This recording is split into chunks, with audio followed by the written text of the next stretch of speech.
Berdoa selesai. Baiklah, izinkan saya untuk membacakan susunan acara. Untuk acara yang pertama yaitu pembukaan dan penyampaian isi acara, sambutan, quick presentation oleh Jalatim, kemudian penyampaian materi oleh Profesor Dr. Insinyur Widanari MSI dengan fokus materi probiotik dalam budidaya udang, dilanjutkan sesi Q&A. Kemudian penyampaian materi narasumber kedua oleh Bapak Insinyur Suprapto terkait aplikasi dan problematika manajemen probiotik dalam tambak udang, dilanjutkan Q&A. Untuk yang pertama, terdapat penyampaian dari founder of FIB, penyampaian sambutan, karena saat ini sedang terkendala jaringan di lapangan, sambutan akan ditayangkan melalui video. Dimohon panitia untuk menampilkan video sambutan dari Pak Rohman selaku founder of FIB.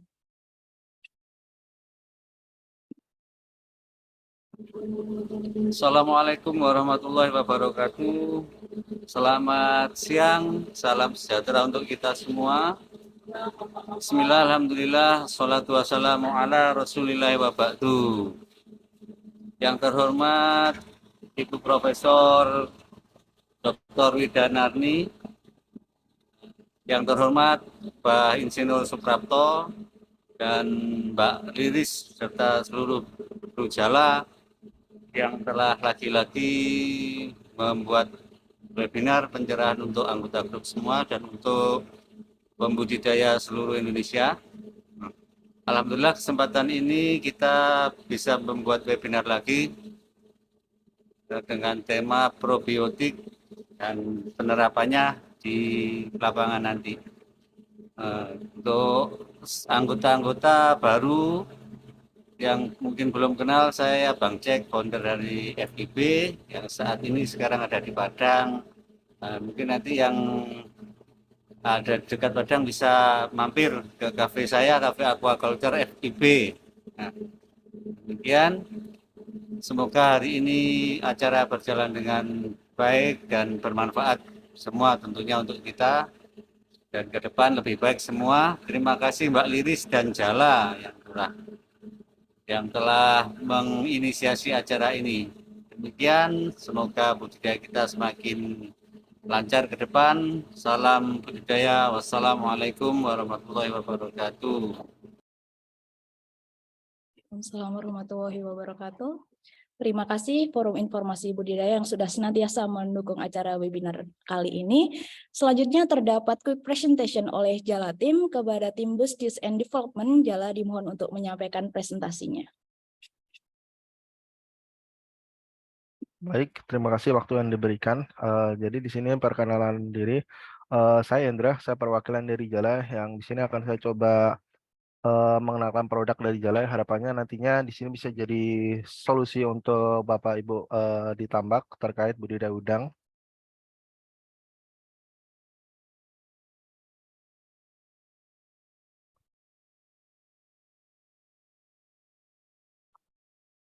Baik, di sini saya akan mulai presentasinya, yaitu Jala mempunyai misi yaitu data community driven and aquaculture farming, yang dimana Jala memahami terkait kendala yang ada di industri udang, mulai dari production, mulai post production sampai end to end, ya dimana di production sendiri yaitu tidak bisa terprediksinya kegiatan budidaya dan juga ada kemungkinan gagal karena penyakit. Dan di saat post produksi sendiri nantinya juga kesulitan dalam trust kegiatan budidaya, kemudian juga quality produk yang kurang baik seperti itu, dan di end to end-nya ada kendala terkait kesulitan mendapatkan data terkait untuk assessment penilaian seperti itu, dan nanti juga ada kesulitan untuk akses finance seperti itu. Dan berdasarkan permasalahan tersebut dari Jala coba memberikan solusinya di tiap kendala seperti itu. Di saat production sendiri, Jala mempunyai produk berupa Jala Apps, Jala Baruno, dan Jala Dojito yang dimana nantinya harapannya bisa membantu dalam memonitoring budidaya udang. Dan di saat post production sendiri, Jala mempunyai produk berupa Jala panen udang yang dimana nantinya petambak dari Jala bisa memanen udang Bapak Ibu semua. Jadi dari petambak, Bapak Ibu semua tidak kesulitan lagi dalam mencari supplier seperti itu karena dari Jala bisa membeli udang Bapak Ibu. Dan terakhir di end-to-end-nya Jala mempunyai produk yaitu Jala Smart Farm yang dimana Jala bisa mendampingi kegiatan budidaya Bapak Ibu terkait SOP ataupun nanti pembiayaan budidayanya seperti itu. Dan di sini saya jelaskan di masing-masing solusi tersebut. Yang pertama yaitu Jala Baruna dan Jala Digito, yang dimana di Jala Baruna ini sendiri produk unggulan dari Jala, yang dimana Jala memproduksi alat ukur yang bisa mengukur 4 parameter secara sekaligus, yaitu di suhu, pH, DO, dan salinitas. Jadi di 4 parameter tersebut terdapat di satu alat, dan ketika sensor tersebut direndam bisa langsung membaca 4 parameter tersebut.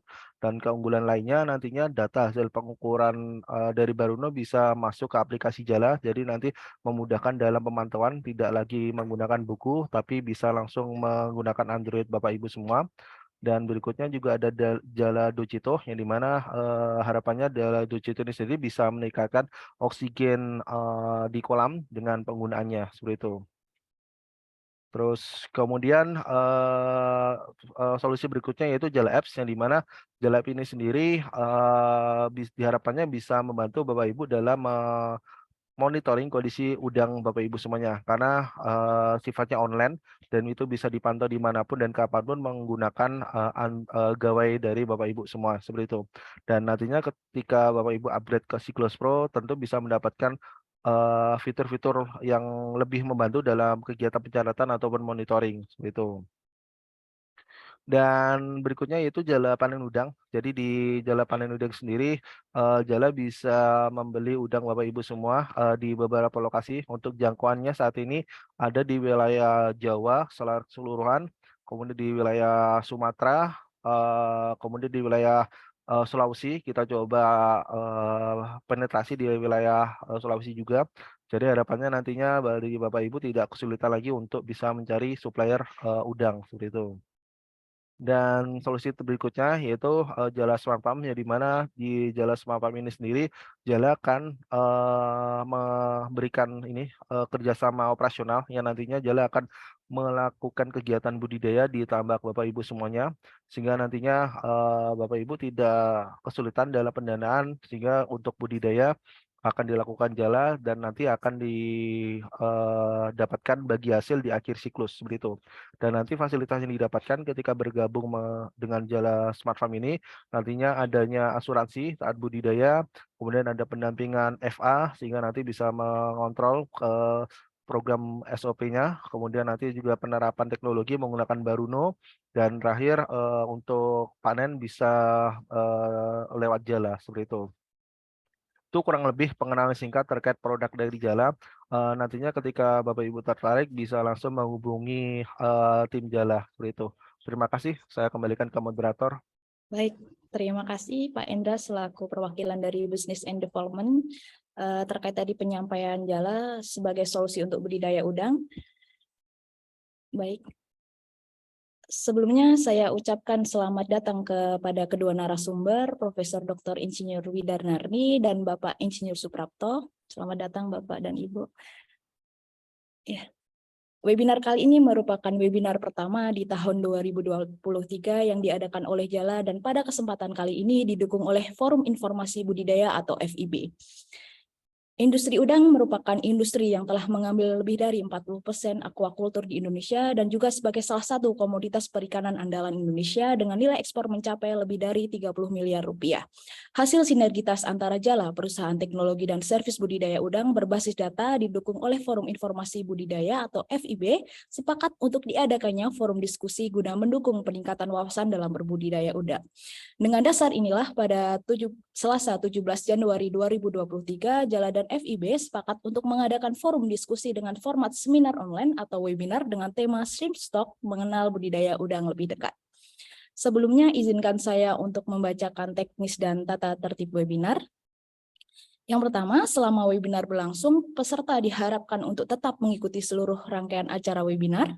Narasumber akan diberikan waktu selama kurang lebih 20 menit untuk memaparkan materi. Nantinya akan ada sesi Q&A atau diskusi selama kurang lebih 15 menit untuk 3 orang penanya, masing-masing narasumber dengan cara raise hand terlebih dahulu. Nantinya akan kami persilakan kepada peserta untuk bertanya secara langsung atau boleh dengan menulis di kolom chat. Kemudian dilanjutkan sesi pemaparan narasumber kedua beserta dengan Q&A. Nantinya panitia akan mengirimkan e-form sebagai feedback dari acara kita kali ini dan sebagai identitas peserta digunakan sebagai bahan dalam pembuatan e-sertifikat secara gratis. Sebagai apresiasi, kami menyiapkan saldo GoPay bagi 3 orang peserta dengan pertanyaan terbaik yang akan dipilih oleh panitia. Baiklah, sebelumnya kita akan masuk ke sesi diskusi. Yang pertama, juga yang kita tunggu pastinya, yaitu penyampaian materi dari narasumber Profesor Dr. Insinyur Widarnani, MSI. Dimohon panitia menampilkan resume dari Prof. Widarnani.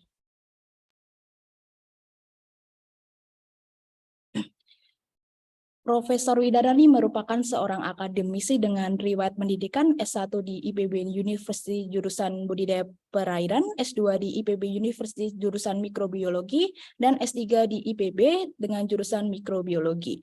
Dengan berbagai disiplin ilmu, ketekunan dan riset dalam dunia aquaculture mengantarkan beliau menjadi seorang guru besar di IPB University dengan bidang keahlian mikrobiologi, juga dengan beberapa experience sebagai dosen pada Divisi Kesehatan Organisme Akuatik, Ketua Program Studi S2 Ilmu Aquaculture, konsultan PT Vaksindo Satwa Nusantara, konsultan PT Dipasina Cita Darmaja, dan pernah bekerja di PT Suritani Pemuka. Beberapa publikasi dan karya ilmiah beliau sudah diterbitkan di beberapa jurnal nasional maupun internasional, seperti pada jurnal Aquaculture, Fish and Shellfish Immunology, Aquaculture Research, Aquaculture International, dan publikasi jurnal internasional diantaranya Jurnal Aquaculture Indonesia, Jurnal Riset Aquaculture, Mikrobiologi Indonesia, dan lain-lain. Berikut merupakan profil singkat dari Profesor Widarnani. Selanjutnya kita akan masuk ke sesi penyampaian materi. Dalam kegiatan budidaya, probiotik merupakan komponen utama dalam menunjang kesehatan udang dan kualitas air. Untuk itu, pengetahuan mengenai probiotik, jenis probiotik, manfaat harus kita dipelajari dalam rangka mendukung budidaya udang. Dengan berbagai manfaat probiotik tersebut, maka marilah kita simak pembahasan yang lebih mendalam yang akan disampaikan oleh narasumber kita, Profesor Dr. Insinyur Widarnani, MSI. Kepada Ibu, kami silakan untuk memaparkan materi selama 20 menit ke depan. Baik, terima kasih Mbak Bella. Bapak Ibu sekalian, selamat sore. Assalamualaikum warahmatullahi wabarakatuh. Yang terhormat CEO dari Jala, kemudian founder dari Forum Informasi Budidaya, kemudian narasumber kita juga pada sore hari ini ada Bapak Insinyur Suprapto, dan tentu saja Bapak Ibu sekalian para pendekar budidaya udang. Izinkan saya untuk menyampaikan sedikit mengenai probiotik. Ya, jadi probiotik khususnya pada sore hari ini kita akan diskusi mengenai probiotik dalam budidaya udang. Baik, saya akan langsung saja share screen dari topik yang sudah disiapkan. Apa sudah terlihat, Mbak Bella? Sudah terlihat, Bu. Baik. Baik, jadi topik yang diberikan ke saya pada sore hari ini adalah probiotik dalam budidaya udang. Jadi karena saya lihat Pak Prapto akan bicara banyak nanti sesuai dengan pengalaman beliau juga yang banyak ya. Jadi saya akan sampaikan tentang prinsip dan aplikasinya sesuai yang saya tekuni sehari-hari ya.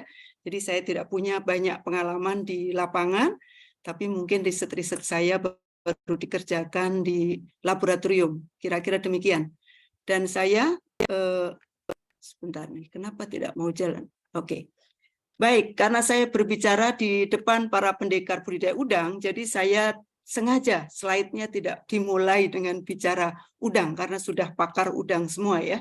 Jadi kita langsung saja coba lihat bagaimana sebetulnya peran mikroba dalam aquaculture. Nanti kita akan lihat bagaimana di aquaculture yang lampau, kemudian aquaculture intensif, dan aquaculture ke depan itu seperti apa. Nah, pada aquaculture lampau di mana produksi itu produksi aquaculture adalah berbasis pada pakan alami. Jadi ini adalah tampilan kira-kira pada budidaya konvensional dengan kepadatan yang rendah begitu ya.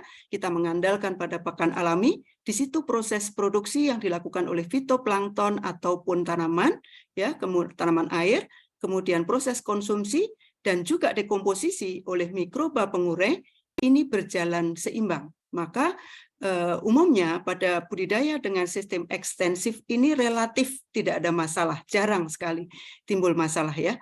Namun kelemahannya adalah produktivitasnya rendah. Nah, pada aquaculture intensif di mana kepadatan komoditas yang kita tanam itu kita pelihara, kita tebar dengan kepadatan yang tinggi, kemudian kita berikan pakan buatan, bahkan juga kita aplikasikan desinfektan atau dulu kita juga mengaplikasikan antibiotik karena kita menganggap mikroba sebagai ancaman dalam budidaya. Padahal dia juga berperan di dalam dekomposisi. Nah, dengan sistem intensif ini produktivitas tahunan memang dapat mencapai 50 sampai 100 ton per hektar atau bahkan lebih ya. Saya mengikuti di diskusi di FIB itu di sistem supra intensif itu tinggi sekali produksinya. Namun demikian pada sistem ini seringkali proses produksi, konsumsi dan dekomposisi itu tidak dapat berjalan seimbang seperti pada sistem ekstensif tadi. Nah, ini akan dapat mengancam keberlanjutan usaha aquaculture. Pada budidaya ke depan ya itu kita tetap dituntut dengan produktivitas yang tinggi, efisiensi, namun kita juga dituntut dengan limbah yang minimal ya. Jadi buangan itu minimal. Ada beberapa teknologi yang telah mungkin banyak diteliti dan juga mungkin sudah banyak diaplikasikan, misalnya teknologi bioflok ya. Kemudian kalau dalam suatu kawasan misalnya diterapkan sistem budidaya dengan komoditas yang memiliki tingkat trophic level yang berbeda atau sering disebut sebagai IMTA, atau juga aplikasi RAS ya, sistem resirkulasi di kota-kota ini ya, kalau untuk budidaya di perkotaan ini digabung dengan tanaman sehingga menjadi aquaponik misalnya. Ini adalah dalam rangka untuk mengurangi limbah. Nah, kemudian kita bisa memanfaatkan mikroba itu sebagai probiotik ya. Jadi mikroba yang ada di lingkungan atau di saluran pencernaan ikan atau udang itu diseleksi ya, kemudian diperbanyak ya, diseleksi tentu sesuai kebutuhan, kemudian diproduksi massal dan kemudian diaplikasikan. Nah, apa sih sebetulnya probiotik itu? Maaf, ini kenapa ya kok agak lambat ya. Probiotik adalah mikroba hidup yang apabila diberikan ke inang itu akan memberikan keuntungan. Kenapa dia menguntungkan? Karena dapat memodifikasi komunitas mikroba, menghambat pertumbuhan bakteri patogen, memperbaiki nilai nutrisi pakan, memperbaiki kualitas lingkungan, atau meningkatkan respon imun. Nah, agar dia memenuhi definisi tersebut, maka ada beberapa kriteria yang harus dipenuhi oleh suatu mikroba yang dapat digunakan sebagai probiotik. Ada syarat wajib, yaitu dia harus bersifat non-patogen, jadi dia tidak boleh bersifat patogen. Kemudian yang kedua, dia juga tidak resisten terhadap antibiotik. Dan yang ketiga, apabila diaplikasikan melalui pakan, tentu dia harus tahan terhadap suasana asam dan cairan empedu. Itu ada di dalam saluran pencernaan. Akan lebih baik kalau dia juga memiliki beberapa kriteria seperti dia dapat tumbuh di dalam saluran pencernaan, kemudian dapat mengkolonisasi dan ya melekat mengkolonisasi saluran pencernaan sehingga nantinya dapat memberikan keuntungan bagi inangnya. Nah, ini adalah tahapan seleksi yang umumnya dilalui sebelum probiotik itu dikomersialkan ya. Jadi dari sejak isolasi kemudian diseleksi dengan beberapa karakter seperti tadi di dalam definisinya ya, misalnya aktivitas antagonistik, resisten antibiotik dan sebagainya ya, hingga kemudian dia bisa dikomersialkan tentu setelah melalui registrasi ya.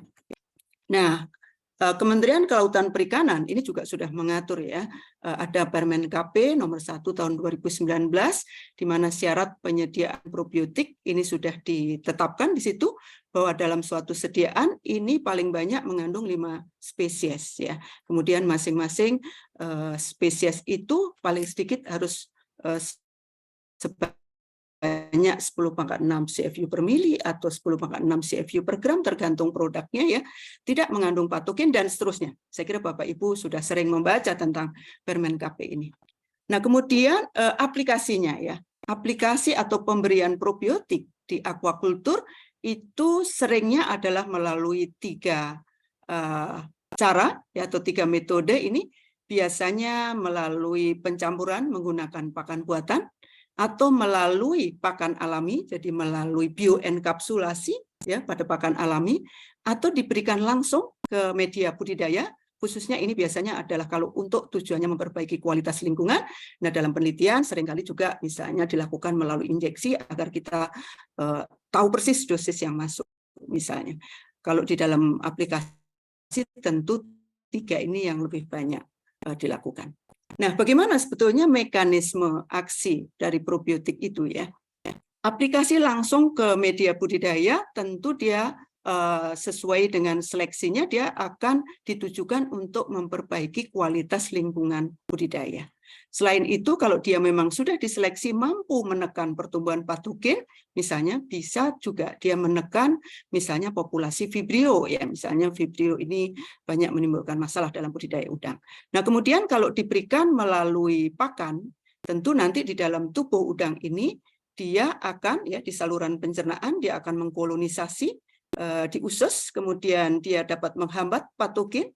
Kemudian kalau dia menghasilkan enzim pencernaan, tentunya dapat membantu kecernaan pakan yang ujungnya nanti pemanfaatan pakan bisa meningkat sehingga pertumbuhan itu meningkat. Bisa juga dia berperan dalam meningkatkan imun sistem yang nantinya inang ini dapat mengatasi kalau ada serangan patogen. Itu saya kira mekanisme aksi seperti disampaikan oleh Lazado tahun 2015 ya. Ini mungkin sedikit pengantar ya. Jadi semua produsen probiotik tentu harus menyeleksi dulu ya. Nah, ini saya nanti akan coba sampaikan apakah itu untuk kontrol patogen, untuk penghasil enzim pencernaan atau untuk kelingkungan, sampel-sampel saja begitu ya. Nah, umumnya dilakukan ada 2 metode yang paling umum digunakan adalah metode Kirby-Bayer di mana ini kita menyeleksi mikroba yang menghasilkan senyawa antimikroba ya, jadi biasanya patogen disebar, kemudian kandidat probiotik diteteskan pada kertas cakram yang telah disebari dengan patogen, kemudian diinkubasi. Kalau dia menghasilkan senyawa antimikroba akan ada zona bening seperti ini. Metode yang kedua yang umum juga digunakan ini adalah dengan metode kultur bersama. Jadi ini patogen ditumbuhkan sendirian pada tabung reaksi seperti ini. Kemudian satu lagi adalah patogen, dalam hal ini dicontohkan Vibrio harvei, digabung dengan probiotik, kemudian ditumbuhkan pada media cair, misalnya selama overnight. Kemudian kalau dia patogennya Vibrio, berarti kemudian kita sebar pada media TCPS. Nah, kalau nanti dari tabung kontrol ini Vibrio harvei tumbuh jauh lebih rendah, berarti probiotik ini potensial ya, kandidat probiotik ini potensial digunakan sebagai probiotik. Nah, ini adalah contoh-contoh hasil penelitian mahasiswa kami ya, yang sudah dilakukan, sudah cukup lama kami melakukan penelitian terkait probiotik untuk pengendalian infeksi patogen pada berbagai komoditas aquaculture ya, baik ikan atau udang. Misalnya dulu dimulai pada udang windu ya, kemudian pada ikan kerapu, pada ikan nila, pada ikan lele ya, masing-masing dengan patogennya. Kemudian kalau kita ingin mendapatkan probiotik yang mampu meningkatkan efisiensi pakan, itu umumnya mikrobanya adalah diseleksi karena dia menghasilkan suatu enzim ya, karena diharapkan enzim itu nantinya di dalam saluran pencernaan dia akan membantu pencernaan pakan. Jadi misalnya kita menyeleksi bakteri yang mampu menghasilkan enzim protease, jadi kita tumbuhkan ya bakteri itu pada media yang mengandung susu skim biasanya ya sebagai sumber proteinnya, sebagai substrat yang akan didegradasi oleh enzim protease ini. Kalau dia menghasilkan protease akan terlihat ada zona bening. Demikian juga dengan cara yang sama, hanya menggunakan substrat yang berbeda, kita bisa menyeleksi bakteri penghasil enzim amilase atau penghasil enzim lipase. Ya, secara singkat adalah demikian. Nah, ini adalah beberapa contoh penelitian penggunaan probiotik yang diseleksi berdasarkan kemampuannya menghasilkan enzim pencernaan. Misalnya ini penelitian kami yang sudah dilakukan pada 2015 ya, jadi sudah cukup lama. Ini adalah probiotik penghasil enzim protease, lipase dan amilase. Nah, kemudian kami cobakan di udang, ternyata kemudian kalau kami ukur saluran pencernaannya itu ternyata aktivitas enzimnya meningkat, kecernaan nutriennya juga meningkat, demikian juga pertumbuhannya ya. Kalau dibandingkan kontrol yang tidak diberi probiotik, dia lebih baik atau lebih tinggi daripada kontrol. Demikian juga percobaan kami pada ikan lele ataupun pada ikan gurame, dapat dibaca lebih lengkap pada berbagai paper yang telah kami publikasikan. Kemudian ada satu contoh juga bagaimana kalau kita ingin mendapatkan bakteri probiotik untuk memperbaiki lingkungan. Semoga hadir ini nanti penelitinya ini mahasiswa saya yang saya lihat sangat aktif di forum informasi budidaya ya. Seperti kita ketahui bahwa hewan akuatik itu hanya mampu memanfaatkan 20-30% protein di dalam pakan.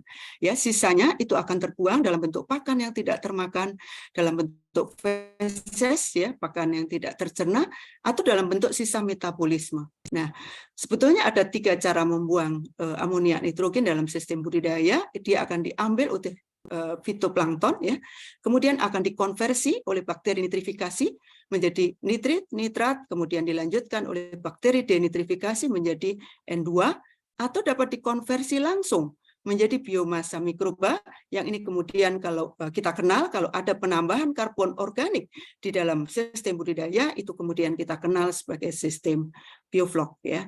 Jadi itu kira-kira. Nah, ini adalah penelitian Saudara Sugio, semoga dia join di pertemuan ini. Saat S1 dia adalah mahasiswa saya, tapi saat ini saya lihat beliau sudah pakar juga ya. Ini adalah penelitian beliau ya. Skripsinya itu mengisolasi bakteri nitrifikasi dan bakteri denitrifikasi dari tambak dan juga mangrove, kemudian diuji secara in vitro dan juga selanjutnya diujikan secara in vivo pada media budidaya udang yang tentunya dilakukan di laboratorium. Saat itu penelitian dengan zero water exchange dan tampak bahwa di sini probiotik itu mampu mereduksi amonia dan nitrat dibandingkan dengan kontrolnya. Nah, ini sebetulnya di luar, sedikit di luar yang diminta oleh panitia ya. Panitia hanya meminta saya bicara tentang probiotik, tapi saya sudah izin kepada Mbak Bella untuk menambahkan beberapa slide, karena ini sudah banyak dipublikasikan di berbagai jurnal saat ini ya, adalah terkait prebiotik ya. Kenapa kemudian riset tentang prebiotik ini akhir-akhir ini justru lebih banyak dilakukan? Karena ternyata mikroba yang ada di alam ini, itu yang dapat ditumbuhkan di dalam media laboratorium, jadi media buatan, itu ternyata sangat sedikit. Bahkan disebutkan oleh Wang tahun 2017, itu hanya kurang dari 0,1%. Jadi artinya probiotik yang sudah demikian beragam di pasaran itu adalah kita seleksi dari yang 0,1% itu. Sementara sisanya itu tidak bisa kita tumbuhkan. Nah, kemudian belum lagi ditambah viabilitasnya dapat menurun ya selama sejak diproduksi hingga sampai ke konsumen. Nah, solusi yang ditawarkan untuk itu adalah prebiotik. Apa itu prebiotik?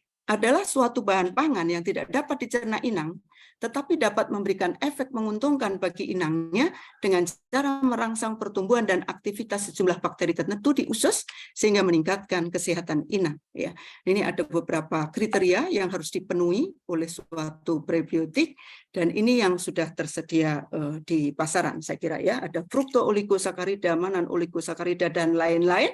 Jadi Bapak Ibu kalau memperhatikan iklan susu formula untuk bayi itu juga sudah dilengkapi dengan probiotik umumnya dari kelompok Lactobacillus dan kemudian prebiotiknya adalah dari FOS misalnya ya, sehingga di dalam susu formula itu sudah mengandung simbiotik. Kira-kira begitu. Nah, kita selalu bercermin kepada yang sudah lebih advance begitu ya. Di manusia kan penelitiannya selalu lebih advance.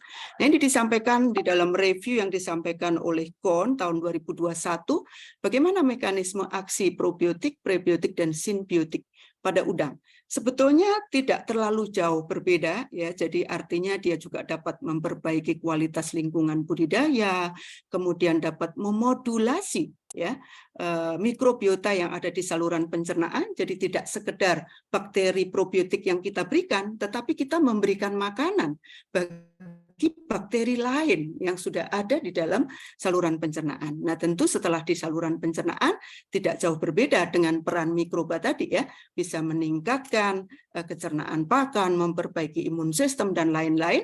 Dan ini adalah yang sudah diteliti oleh para peneliti di dunia ya, sudah sangat lengkap parameternya.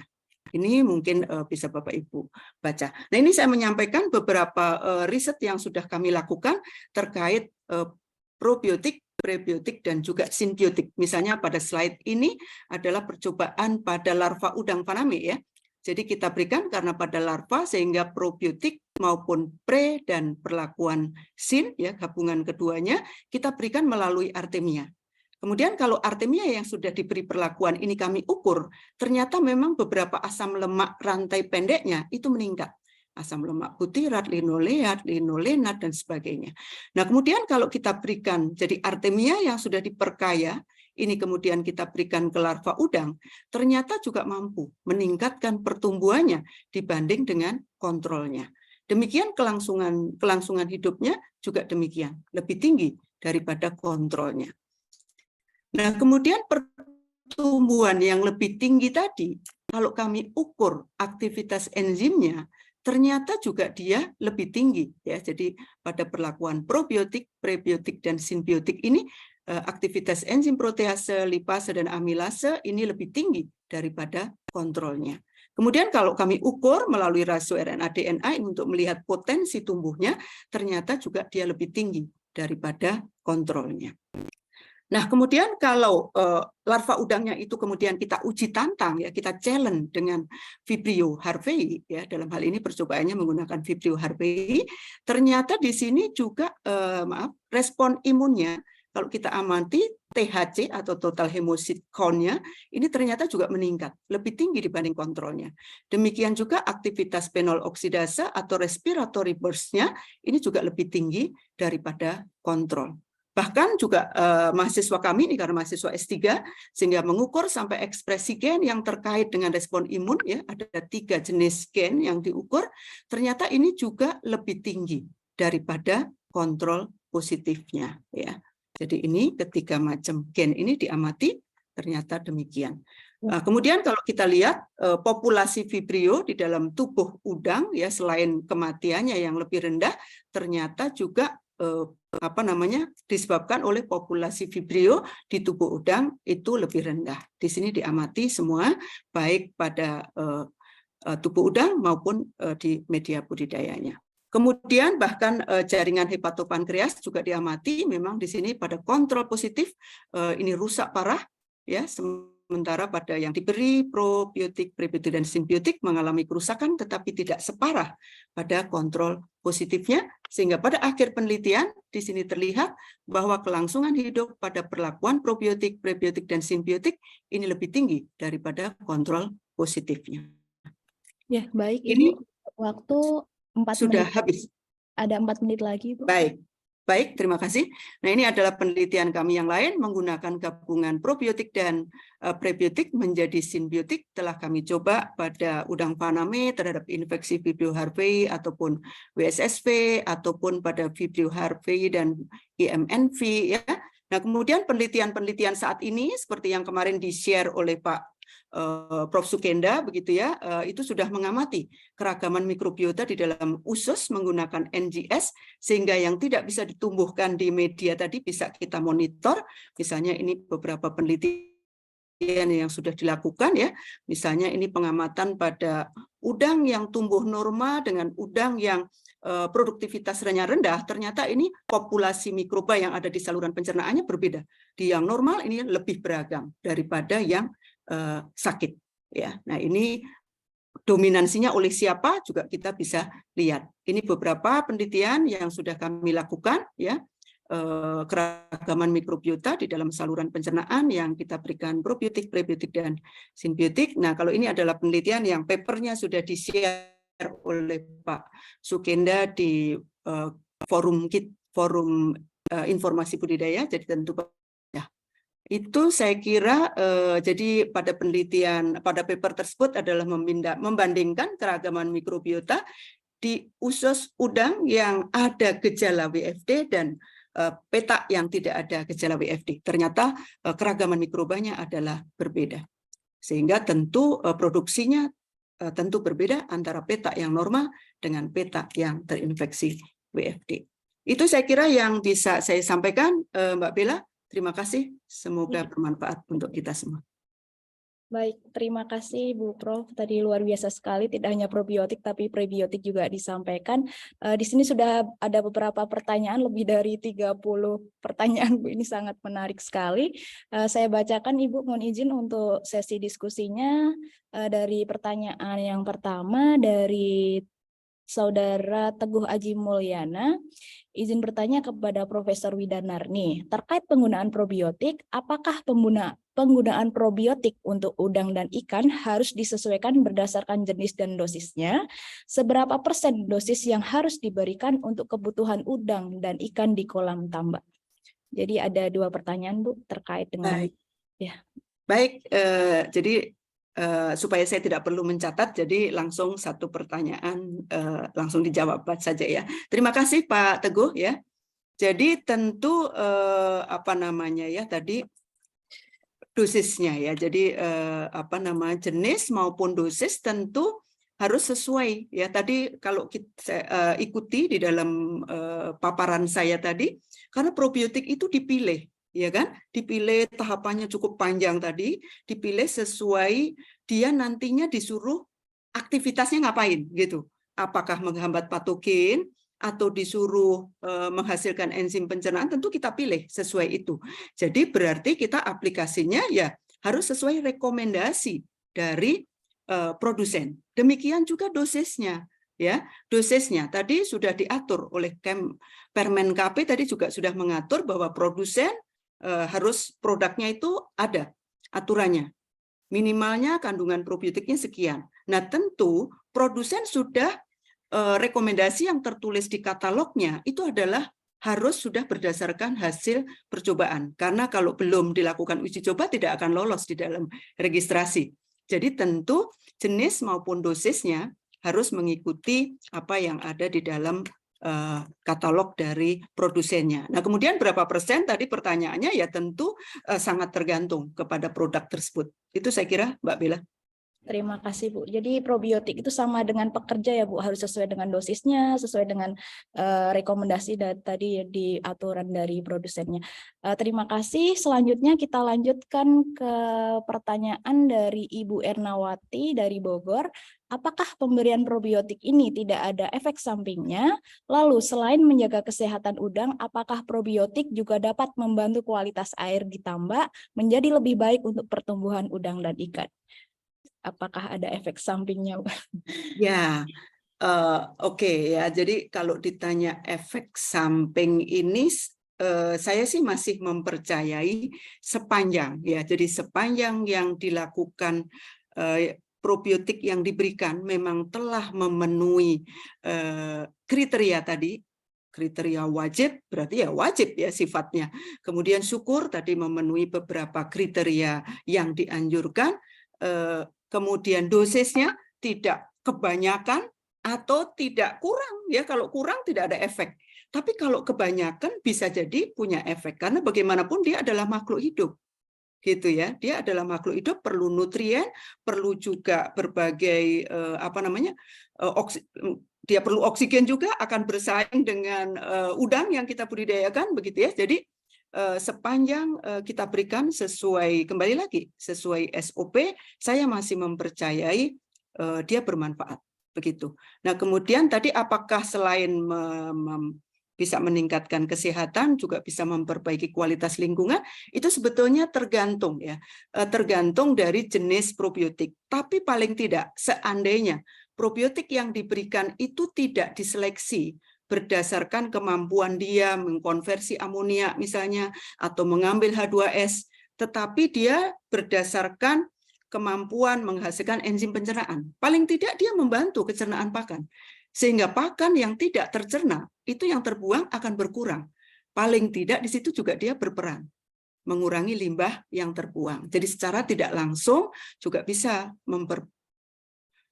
mengurangi limbah ya gitu, mengurangi limbah karena dia bukan mengkonversi seperti bakteri nitrifikasi atau bakteri rhodobacter yang memang langsung tugasnya adalah mengkonversi N ya atau mengambil H2S dan sebagainya, tetapi dengan membantu pencernaan limbah yang terbuang menjadi sedikit, maka kualitas airnya kan harusnya menjadi lebih baik dibanding yang tidak menggunakan. Itu saya kira, Mbak Erna. Ya, terima kasih Ibu. Jadi kembali lagi tergantung dengan jenis apa probiotik yang nantinya akan bermanfaat untuk pengaplikasiannya. Selanjutnya Ibu, ini pertanyaan dari Razif Setiawan. Terkait pemberian probiotik untuk udang dan ikan, sebaiknya kapan waktu yang tepat untuk kita aplikasikan probiotik? Apakah harus disesuaikan dengan cuacanya? Lebih baik kita berikan pada saat musim panas ataukah musim hujan terkait pemberian probiotik ini? Mungkin dengan waktu Ibu lebih baik saat kapan? Iya, wah ini susah juga nih kalau waktunya hujan atau tidak hujan. Tapi yang penting di sini bahwa probiotik yang harus kita pahami dia bukan obat. Ya, jadi probiotik itu bukan untuk pengobatan. Probiotik adalah untuk pencegahan. Jadi artinya kita harapkan diberikan sebelum terjadi, kan begitu ya. Jadi itu, jadi artinya ya sebelum terjadi penyakit, sebelum kualitas air buruk sekali kan gitu ya. Jadi bukan obat begitu ya. Nah, kemudian kalau yang tadi ya cuaca itu agak susah juga ya jawabnya ya. Jadi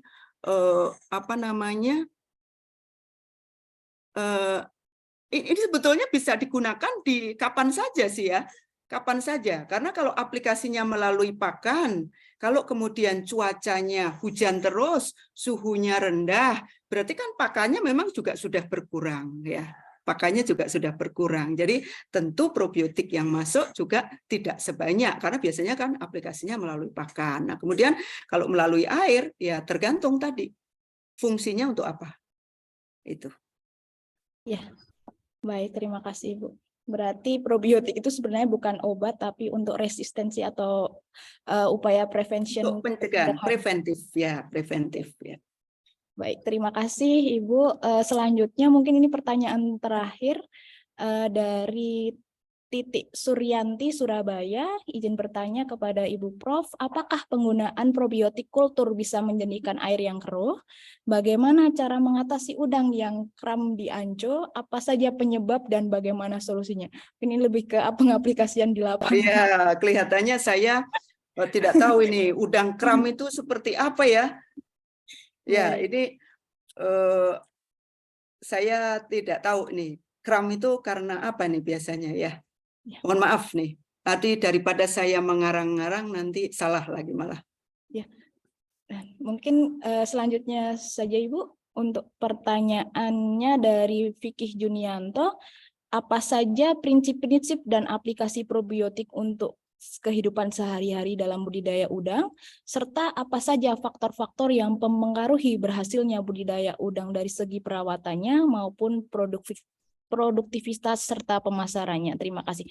Mungkin ke yang pertanyaannya terkait prinsip-prinsip dan aplikasi probiotik untuk kehidupan sehari-hari. Iya, baik ya. Jadi saya kira ini cukup luas sebetulnya pertanyaannya ya. Tadi ya prinsipnya bahwa dia adalah untuk pencegahan.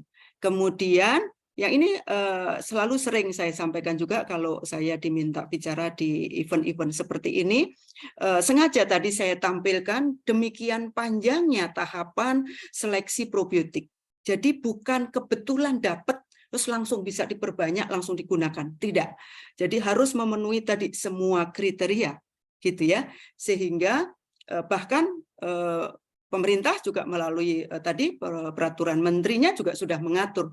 Jadi artinya kembali prinsip atau aplikasinya ikuti, gitu ya. Ikuti rekomendasi dari produsennya, gitu. Jadi kalau kemudian saya juga sebetulnya agak tanda tanya yang kemudian diperbanyak sendiri. Nah, itu ya, diperbanyak sendiri itu yang kemudian betul-betul probiotik yang sudah diseleksi tadi, jadi berapa jumlahnya? Ya. Dan teman-teman lainnya yang kita tidak tahu berapa porsinya. Nah, kemudian nanti kesimpulannya probiotik A nggak ada efek. Nah, gitu ya. Padahal memang aplikasinya tidak mengikuti rekomendasi dari produsennya. Itu mungkin ya, semoga menjawab terkait prinsip dan aplikasi. Sesuai dengan rekomendasi ya, Bu. Mungkin ini terakhir, Bu. Ini terakhir lagi. Karena waktu sebenarnya sampai pukul 15.00 dengan berbagai pertanyaan tadi. Ini dari pertanyaan Fikih Junianto, mengapa pemanfaatan mikroba sangat penting dalam budidaya udang? Baik, ya kita di dalam saluran pencernaan kita, kalau tidak ada mikroba itu tidak tahu apa yang terjadi ya. Kita makan nasi, jangan-jangan keluarnya nasi juga tuh, ya, gitu kan? Nah, jadi kita di dalam tubuh kita ini dihuni oleh 1,5 triliun bakteri, ya. Kemudian tentu demikian juga di udang, di ikan, ya, semua makhluk hidup, ya, tidak ada yang bebas bakteri. Nah, jadi peranannya sangat-sangat besar di dalam saluran pencernaan, gitu ya. Jadi dia berperan di dalam tadi menghasilkan enzim, membantu kecernaan, dia menghasilkan vitamin yang tidak bisa disintesis oleh kita, ya. Jadi kita mendapatkan kan vitamin yang diproduksi oleh mikroba yang ada di usus kita, begitu ya. Jadi sangat besar. Kemudian belum lagi ke imun sistem. Ya, apa yang kita makan itu kemudian menentukan kesehatan, dan itu yang juga dimanfaatkan kan oleh mikroba, dikonversi oleh mikroba menjadi berbagai tadi, ada asam lemak rantai pendek, ya, kita berikan oligosakarida, nggak bisa tuh kita cerna. Tadi syarat dari prebiotik, padahal dia makanan bagi bakteri baik, itu harus tidak bisa dicerna oleh inang. Jadi artinya prebiotik itu tidak bisa dicerna oleh udang. Yang kita kasih adalah bakteri yang ada di dalam usus udang. Jadi tujuan kita memberi prebiotik adalah agar bakteri-bakteri baik di dalam saluran pencernaan udang itu kemudian mendapatkan makanan. Nah, dia akan mengkonversi oligosakarida yang tidak bisa dicerna itu menjadi berbagai asam lemak, asam amino, dan sebagainya, sesuai fungsi dia, sesuai peran dia di dalam usus. Jadi tentu peranannya sangat besar, baik yang ada di saluran pencernaan maupun yang ada di lingkungan. Ingat Bapak Ibu tadi ya, 99% dari mikroba yang ada di saluran pencernaan ataupun di lingkungan tidak bisa kita tumbuhkan di lab, tapi dia ada. Tentu Sang Pencipta sudah menugaskan dia, si mikroba ini, untuk berperan ya pada makhluk hidup tersebut. Dan kita percaya itu. Terima kasih. Baik, Masya Allah. Tadi disebutkan hanya 0,01% ya Bu yang dapat diseleksi, tapi Masya Allah di lingkungan itu ada prebiotiknya. Mungkin pertanyaan sudah cukup Ibu, karena waktu sudah menunjukkan pukul 14.52. Terima kasih tadi penyampaian Ibu sangat luar biasa sekali. Mudah-mudahan bermanfaat untuk kita semuanya. Amin. Terima kasih Mbak Bella, Bapak Ibu. Terima kasih. Baik.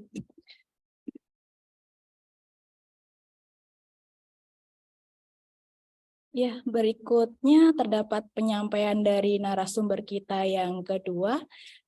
Kita beralih ke Bapak Insinyur Suprapto. Baik, kepada panitia dimohon untuk menampilkan resum dari Bapak Insinyur Suprapto.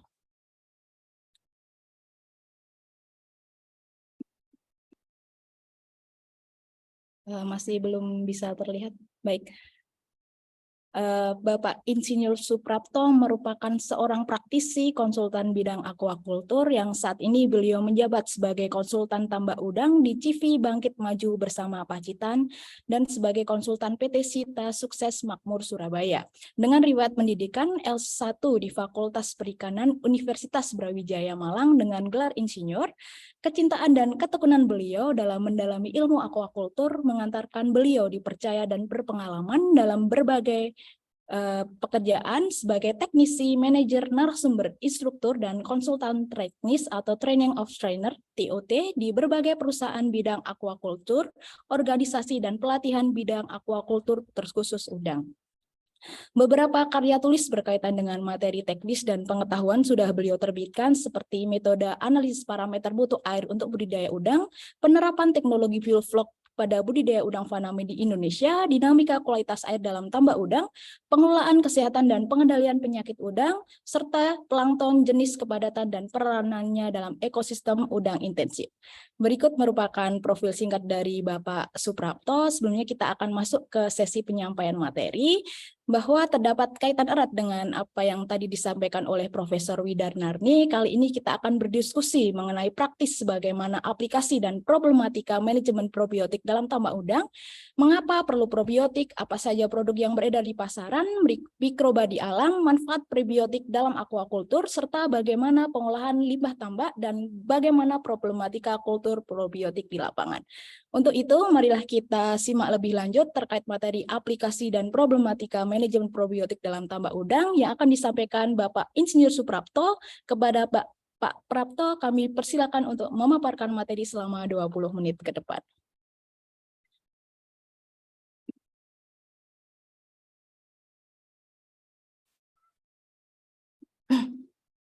Baik, terima kasih. Sudah tampil, Mbak Pila? Ya, sudah terlihat, Pak. Oke. Terima kasih. Assalamualaikum warahmatullahi wabarakatuh. Selamat siang, salam sejahtera buat semuanya. Terima kasih Mbak Pila waktu yang diberikan, yang kami hormati Ibu narasumber Profesor Widarnarni yang jurnalnya juga sering saya ikuti, termasuk juga yang kami aplikasikan terkait dengan simbiotik, luar biasa Ibu. Kemudian juga Mbak Liris sebagai CEO dari Jala, Bang Jack ya selaku founder dari Forum Informasi Budidaya, dan Bapak Ibu para peserta webinar pada sore hari ini. Pada kesempatan ini kami akan coba sampaikan tentang aplikasi dan problematika manajemen probiotik di dalam tambak udang, di mana terkait dengan probiotik ini sudah panjang lebar diuraikan oleh Ibu Widarnarni, sehingga saya hanya akan menambahkan yang belum beliau sampaikan, dan kebetulan kalau misalnya sudah beliau sampaikan, maka saya akan ulas sedikit atau kami lewati. Kami mulai. Jadi dalam pembicaraan kita kali ini, pertama yang kita sampaikan adalah terkait dengan probiotik ini, pendahuluan mengapa perlu probiotik, macam-macam probiotik, kemudian produk yang beredar di pasaran, mikroba di alam, manfaat probiotik dalam aquacultur yang ini tadi sudah disampaikan, kemudian juga aplikasi probiotik dalam aquacultur juga sebagian sudah disampaikan, kemudian pengolahan limbah dan problematika dalam manajemen probiotik. Nah, jadi pengelolaan pakan yang kurang tepat dalam usaha pembesaran udang di tambak ini dapat mengakibatkan pencemaran karena pakan yang tidak termakan, sehingga konversi pakan akan menjadi tidak bagus. Nah, pakan yang terbuang akan mencemari lingkungan, terutama air, dan juga pada akhirnya juga akan mencemari dasar, sehingga akan terjadi peningkatan bahan organik di dalam lingkungan budidaya yang pada efek selanjutnya adalah terjadinya peningkatan jumlah mikroba, baik yang mikroba yang bagus maupun yang menyebabkan penyakit. Nah, apabila kondisi lingkungan semakin memburuk ya akibat pencemaran pakan itu, maka akan diperlukan air yang cukup banyak untuk mengganti agar kondisi kualitas air atau lingkungan tambak tetap baik dan udang dapat tumbuh dengan baik. Nah, untuk meningkatkan kualitas air serta mengurangi kebutuhan air untuk pergantian air tambak yang tidak bagus itu, kita dapat menggunakan jasa mikroba. Nah, mikroba atau bakteri ini memiliki kemampuan untuk menurunkan kandungan bahan organik, mengurai bahan organik menjadi senyawa anorganik yang sangat bermanfaat untuk plankton. Nah, kemudian banyak jenis mikroba yang dapat digunakan untuk memperbaiki kualitas air, mulai dari mengurai bahan organik, baik yang berasal dari pakan, plankton yang mati, dan kotoran udang, bahkan dapat juga menetralkan senyawa beracun, baik itu amonia maupun nitrit, serta H2S. Nah, mengapa kita perlu probiotik? Di dalam budidaya secara intensif yang menggunakan pakan pabrikan, ini tentu saja akan terdapat sisa-sisa pakan yang tidak termakan, sehingga di situ akan meningkatkan kandungan bahan organik di lingkungan. Kemudian juga kotoran udang maupun ikan serta plankton yang mati. Nah, perlunya adanya keseimbangan mikroba atau mikroflora. Kemudian dengan probiotik ini, maka karena dia bisa memperbaiki kualitas air, mempertahankan kondisi kualitas air, sehingga dapat mengurangi kebutuhan air, seperti halnya juga yang diterapkan pada teknologi bioflok. Kemudian adanya tuntutan teknologi budidaya yang ramah lingkungan. Seperti kita ketahui bahwa aplikasi probiotik ini sangat diperlukan, terutama di daerah-daerah yang memang kondisi airnya kurang mendukung atau terbatas. Nah, ini adalah contoh di mana terjadi kematian massal plankton sehingga berakibat terhadap turunnya oksigen, udang stres, bahkan nafsu makan udang. Dan ini akan mengendap di dasar sebagai lumpur, dan itu akan mencemari kondisi dasar tambak dan pada akhirnya akan berpengaruh terhadap kehidupan mikroba yang ada di sana, yaitu munculnya peningkatan jumlah vibrio dan sebagainya. Nah, kemudian macam-macam mikroba probiotik yang biasa dipakai di tambak pada umumnya, banyak dari jenis Bacillus, ada Bacillus subtilis, Polymexa, Megatherium, Licheniformis, Amyloliquifacien, Serius, Bacillus brevis, dan sebagainya. Kemudian juga untuk bakteri asam laktat dari kelompok Lactobacillus, ini ada Bacillus punctarum, Casei acidophilus, Bulgaricus fermentum, juga ada Enterococcus maupun Pediococcus, dan juga Bifidobacterium bifidum. Ini dari kelompok bakteri asam laktat yang juga digunakan di tambak udang. Kemudian bakteri nitrifikasi yang kita tahu merupakan bakteri yang mengoksidasi amonia menjadi nitrit, kemudian menjadi nitrat. Kemudian ada bakteri denitrifikasi, juga bakteri pengoksidasi H2S seperti bakteri fotosintetik yang banyak dipakai oleh teman-teman pembudidaya. Kemudian dari kelompok jamur dan ragi, ini yang banyak dipakai saat ini adalah Saccharomyces cerevisiae, dan mungkin beberapa ada yang menggunakan Aspergillus niger. Nah, Bapak Ibu peserta webinar, kalau kita melihat kebutuhan karbon dan oksigen bagi probiotik, kita mengenal ada bakteri heterotrof yang menggunakan karbon dari organik, kemudian autotrof menggunakan karbon anorganik, dan juga mixotrof yang bisa menggunakan karbon baik organik maupun anorganik.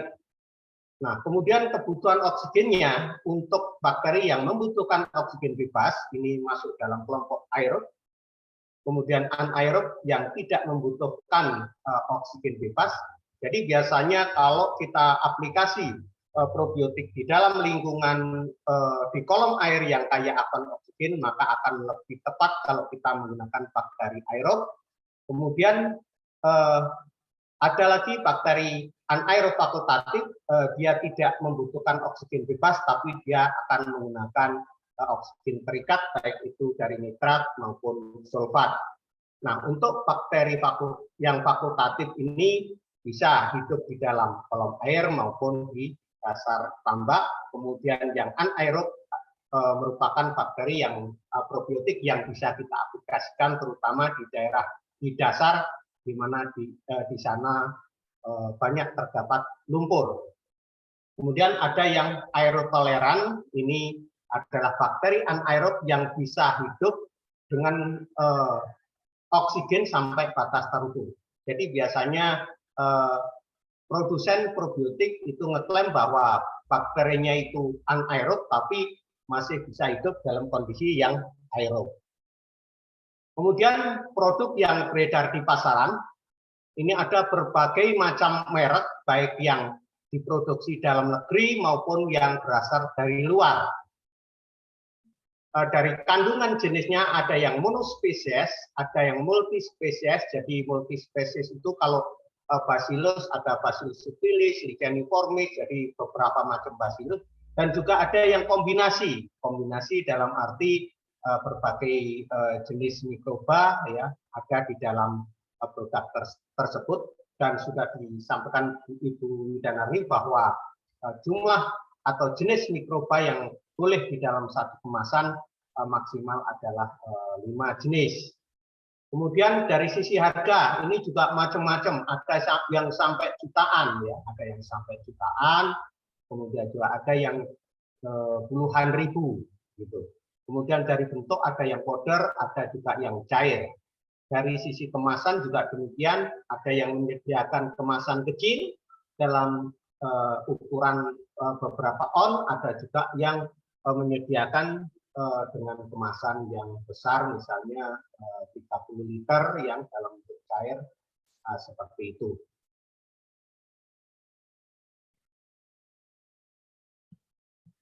Kemudian dengan adanya banyaknya penawaran ini, maka yang harus diperhatikan adalah jenis apa saja yang ada di dalam kemasan tersebut. Kemudian terkait juga kepadatan mikrobanya, ada berapa CFU per liter, per mililiter, kemudian juga kapan dia waktu kedaluarsanya. Ini semua harus diperhatikan ya, termasuk juga istilahnya cara pemakaian, kemudian juga cara penyimpanannya agar mikroba yang kita pakai itu bisa benar-benar efektif di lapangan.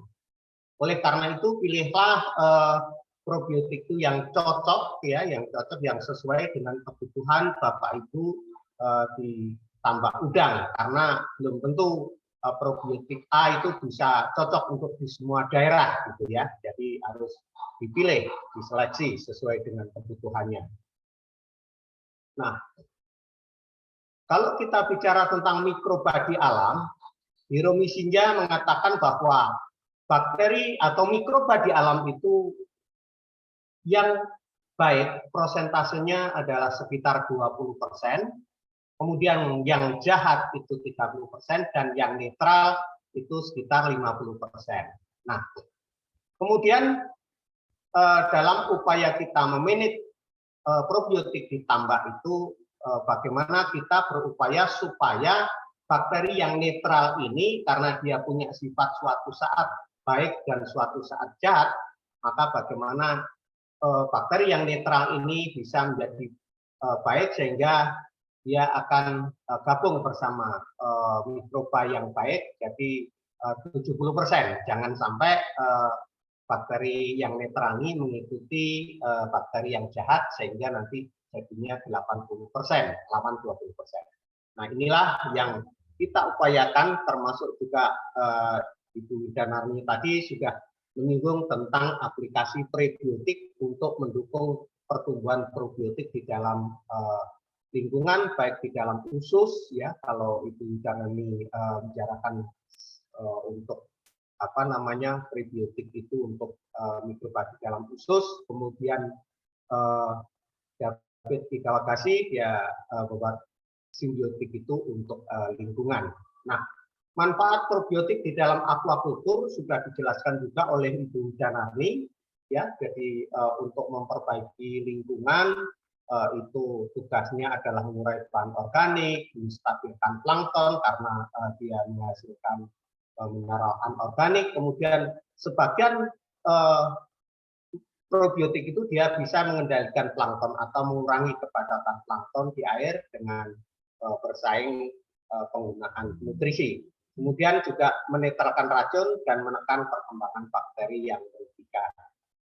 Untuk meningkatkan kesehatan udang, ini sudah banyak tadi dijelaskan oleh Ibu Janarni, dan tidak perlu saya uraikan lagi.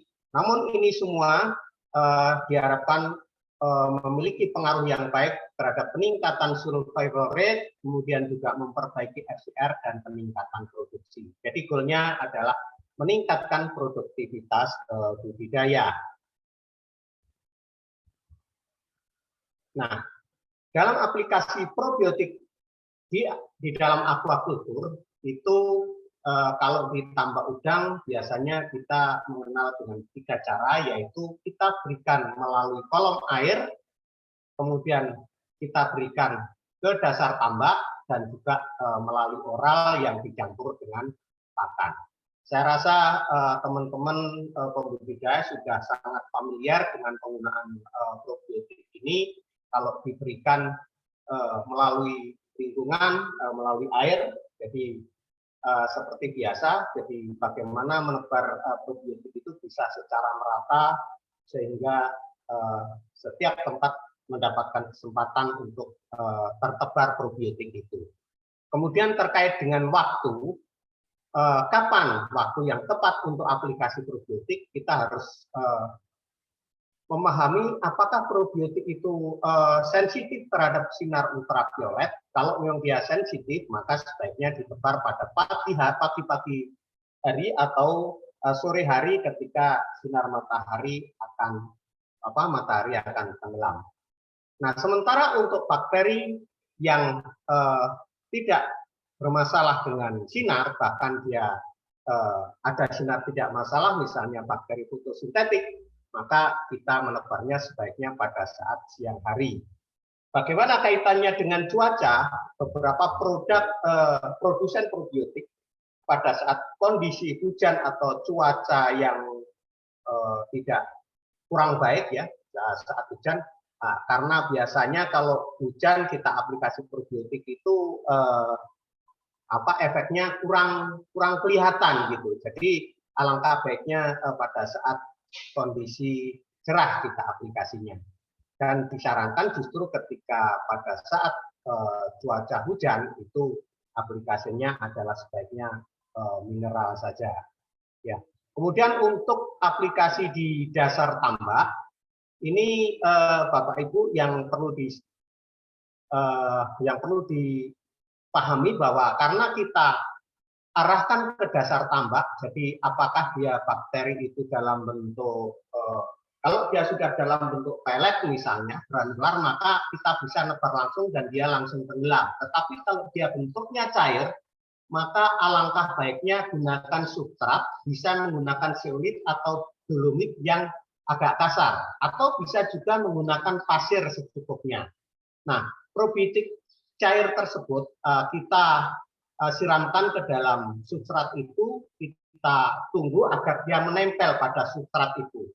Ya, jadi di sini tentu saja jumlah substrat ini menyesuaikan dengan banyaknya probiotik yang kita berikan. Kemudian setelah kita aduk merata dan meresap, nah baru kita tebarkan ke kolam. Nah ini di daerah mana kita harus tebarkan itu? Tentunya adalah di daerah dasar yang banyak kotorannya. Kita berikan konsentrasi yang lebih banyak. Kemudian yang melalui oral ini dicampur dengan pakan, saya rasa teman-teman juga sudah familiar. Nah, bagaimana kalau jumlahnya banyak? Tentu saja perlu menggunakan peralatan untuk mengaduk itu kalau memang jumlahnya sudah sangat banyak. Nah, kemudian untuk jenis mikrobanya, nah ini juga sangat tergantung keperluannya, jenis apa saja, ya. Kalau untuk untuk probiotik yang diberikan oleh pakan, memang sebaiknya dia tahan asam dan dia tahan terhadap kondisi yang tidak ada oksigen di dalam pencernaan, nah, seperti itu.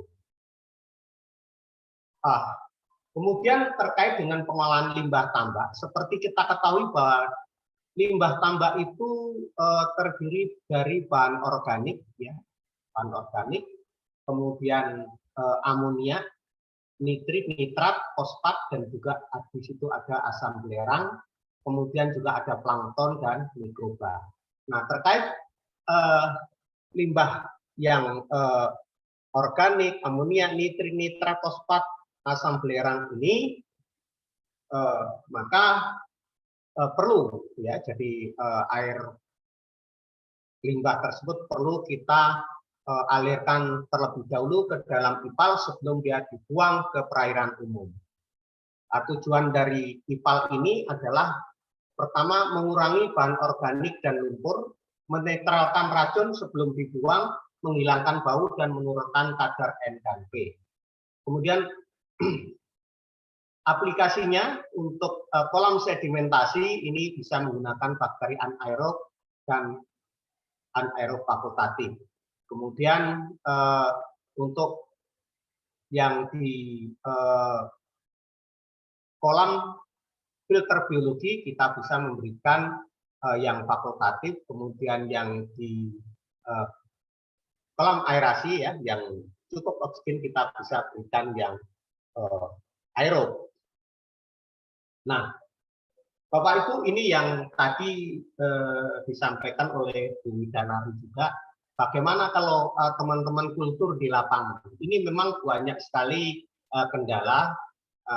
Biasanya mereka yang melakukan kultur dan punya lab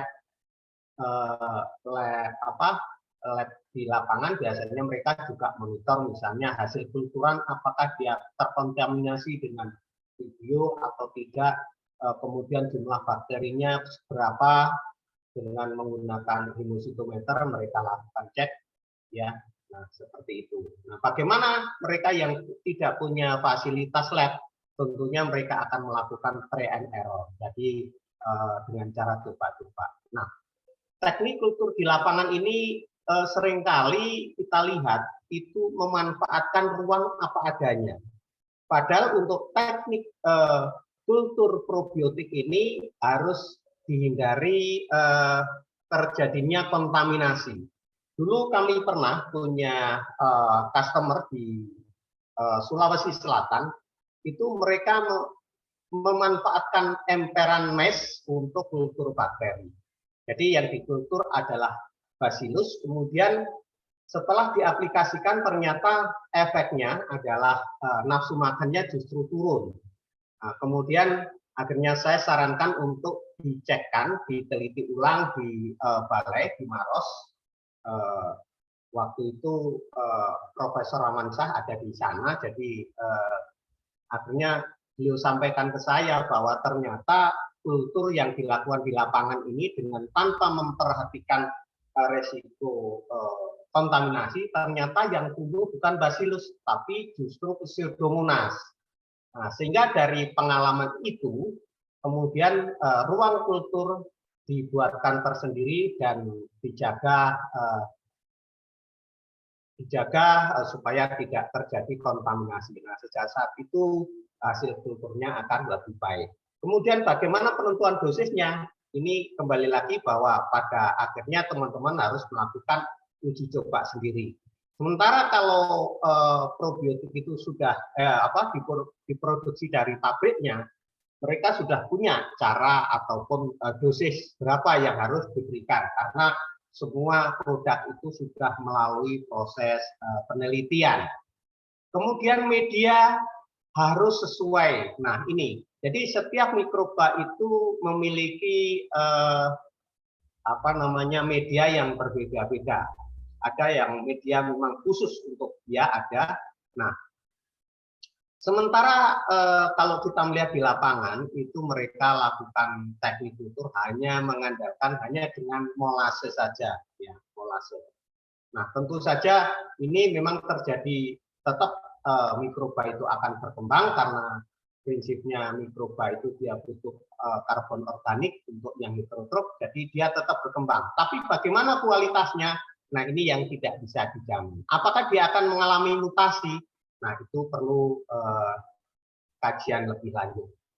Nah, oleh karena itu saya biasanya kalau istilahnya teknik kultur di lapangan itu kami menganggapnya sebagai fermentasi, nanti arahnya adalah untuk menjaga kestabilan plankton, tetapi probiotik yang asli itu untuk arahnya adalah untuk menekan mikroba yang merugikan, itu kami harus menggunakan yang aslinya, ya, sesuai dosis yang disarankan, begitu juga cara aplikasinya.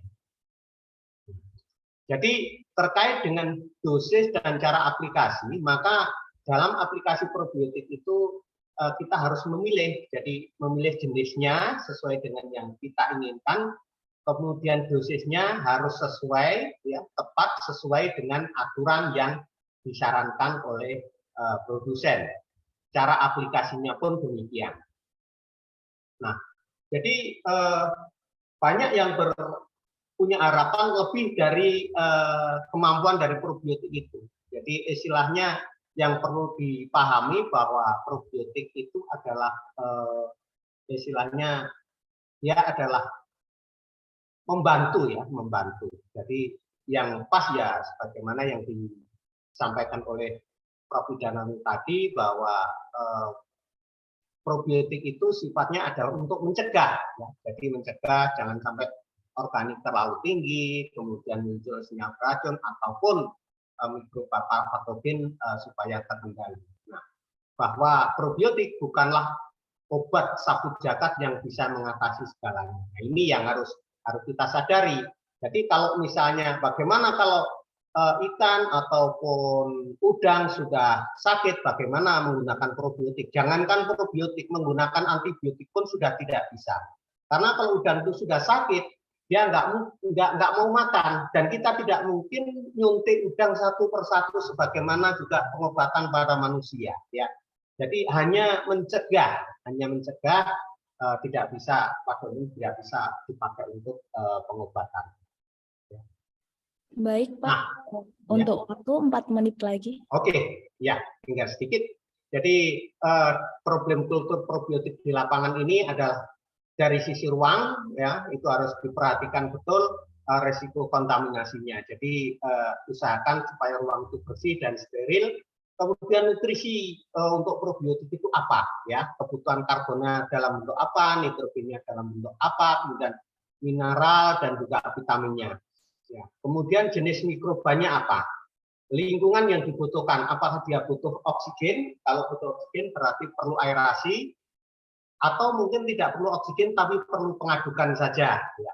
Suhu dan pH juga akan berpengaruh terhadap pertumbuhan. Kemudian kepadatan. Kalau kita misalnya kultur kepadatan misalnya 10 pangkat 6 sampai di situ mungkin bakterinya masih kelihatan gemuk-gemuk. Tapi kalau sudah terlalu padat, itu efeknya nanti mikrobanya akan sangat kecil, dan ini juga berdampak, ada pengaruhnya terhadap proses di lapangan, ya, pengaruhnya khasiatnya gitu. Kemudian lama waktu kultur atau fermentasi juga harus diperhatikan dan dimonitor. Nah, ini adalah contoh-contoh bagaimana teman-teman melakukan di lapangan, ya. Nah, seperti itu. Jadi untuk bakteri heterotrof atau proses fermentasi, kalau bakteri fotosintetik berarti dia juga butuh sinar.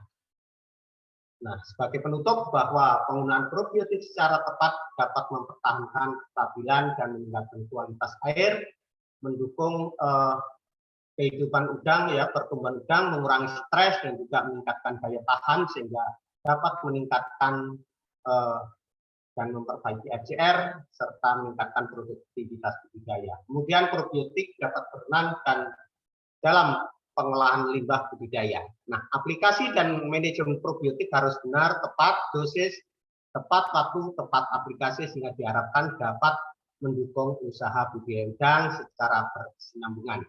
Saya rasa itu yang bisa saya sampaikan. Terima kasih, waktu saya kembalikan kepada Mbak Bella.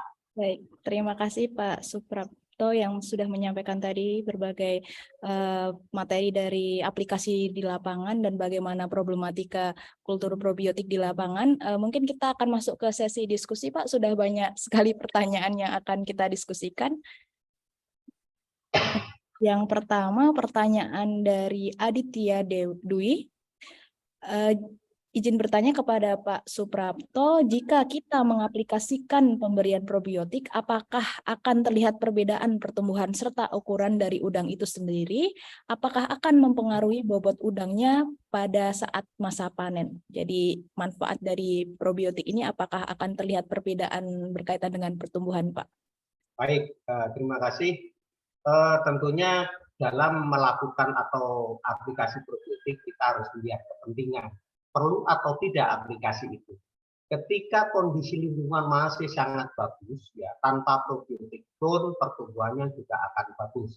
Jadi ketika lingkungan bagus dikasih probiotik mungkin tidak ada pengaruh. Tetapi hasil kajian saya pada tahun 1991, ya saya mencoba menggunakan probiotik. Dan ketika itu dosis yang saya pakai juga masih rendah. Jadi ada 3 kolam yang saya tebar dengan benur yang sama, jumlah yang sama, kebetulan petakannya luasannya sama. Nah, 2 kolam saya lihat perkembangan planktonnya ya bagus, jadi kestabilan kualitas airnya bagus. Tetapi yang 1 kolam ini goncang ya, jadi planktonnya dalam usia di bawah 1 bulan itu terjadi kematian plankton sehingga jernih dan susah ditumbuhkan. Kelihatan udangnya juga nafsu makannya tidak bagus, tidak sebaik yang 2 kolam yang lain. Akhirnya saya putuskan untuk kolam itu saya aplikasikan probiotik untuk mengetahui apakah aplikasi probiotik itu bisa memberikan efek yang menguntungkan. Nah, jadi setelah 15 hari baru saya dapatkan bahwa pertumbuhan planktonnya cukup bagus dan stabil sampai panen. Jadi kami aplikasinya rutin waktu itu ya. Ternyata waktu itu belum seminggu sekali ya. Saya aplikasi 2 minggu sekali waktu itu karena memang kondisi lingkungan juga masih cukup baik ya. Nah, saya aplikasikan itu melalui lingkungan, jadi melalui air. Saya tidak lakukan sifon ya. Karena masih rindu waktu itu saya tidak lakukan sifon. Sementara kolam yang lain itu saya lakukan sifon. Nah, apa yang terjadi?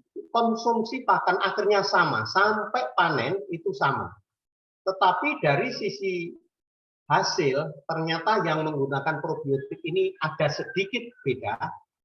Dia agak sedikit lebih besar ukurannya dan tonasenya ada perbedaan sekitar 2 kintal. Jadi yang 2 kolam itu dapat 3 ton, yang 1 kolam yang pakai probiotik itu dapat 3 ton 2 kintal. Jadi sehingga saat itu kami simpulkan jadi bukan kita yang beli probiotik tapi kolamnya sendiri karena memang terjadi selisih keuntungan yang luar biasa. Nah, sejak saat itu terus kami aplikasikan di semua kolam yang ada di farm itu dan saat itu alhamdulillah semuanya berhasil.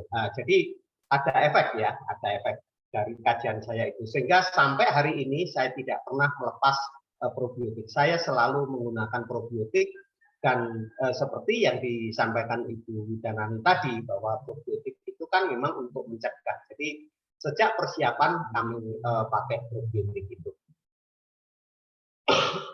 Berarti terdapat perbedaan ya Pak, yang tadi Ya, penelitian Bapak yang langsung dari 2 ton, yang satu dengan lebih dari 3 ton ya Pak. Ya. Ya, terima kasih. Selanjutnya pertanyaan dari Fikih Junianto. Apa saja manfaat dan fungsi dari penambakan budidaya udang, serta apa saja pengaruh dari jenis-jenis mikroba untuk pemanfaatan probiotik dalam aquaculture? Jadi pengaruh dari jenis mikroba untuk pemanfaatan probiotik dalam aquaculture itu seperti apa, Pak? Manfaat dan fungsi. Baik. Jadi memang probiotik itu banyak sekali. Tentu saja di sini kita harus memilih untuk apa, gitu ya.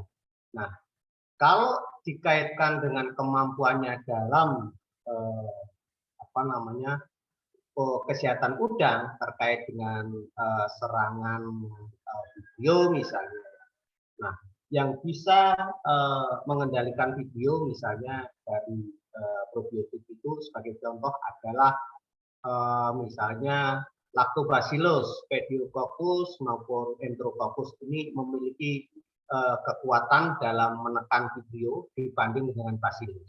Tetapi Bacillus memiliki kelebihan tersendiri, yaitu Bacillus bisa istilahnya anti quorum sensing, jadi dia melakukan quorum fencing. Nah, jadi dia menghasilkan satu enzim ya untuk memporak-porandakan sinyal yang dikeluarkan oleh vibrio, yaitu